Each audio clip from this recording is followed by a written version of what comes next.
Allez, un petit café pour commencer. Hop. Un gobelet, bon, en plastique. Ah, ah, ça brûle. Oh, et je m'en suis mis partout en plus. Non mais la honte quoi. Pour un spécialiste des plastiques. Un comportementaliste même.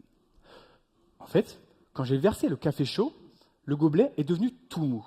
Comme s'il se transformait avec la température. Mais ça tombe bien. Dans ma thèse, je regarde comment le plastique évolue quand on le chauffe.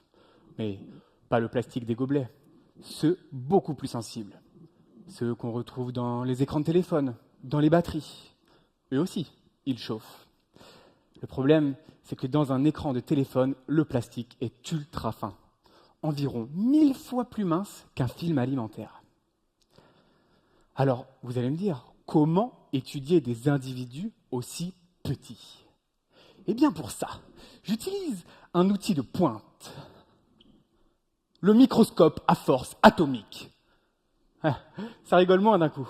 J'avais l'air d'un rigolo tout à l'heure avec mon café. Mais est-ce que quelqu'un dans la salle a un microscope à force atomique? Je crois pas, non. Mais bon, je vous explique ce que c'est. Une pointe ultra fine, montée sur un petit levier. Je la balade à la surface de mes matériaux et elle réagit avec eux. Résultat, je peux reconstruire une image extrêmement précise de leur surface. Ce serait comme lire du braille à l'échelle des atomes. On va pas se mentir, ils vont chauffer ces plastiques ce matin. Mais ça tombe bien, moi aussi je les chauffe. Cette fois-ci, je plante la pointe et je regarde la force nécessaire pour la retirer. Ça me permet de savoir à qui j'ai affaire.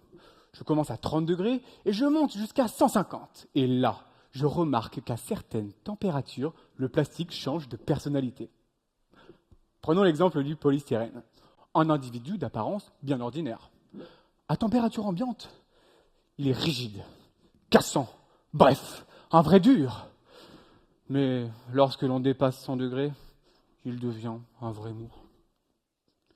Et lorsque l'on dépasse 150 degrés, Monsieur Polystyrène devient un vrai pot de colle.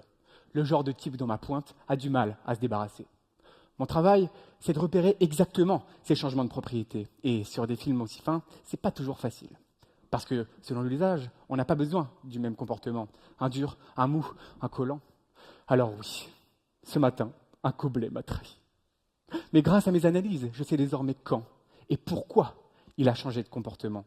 Et cette information est précieuse dans un monde où nos plastiques dirigent tout.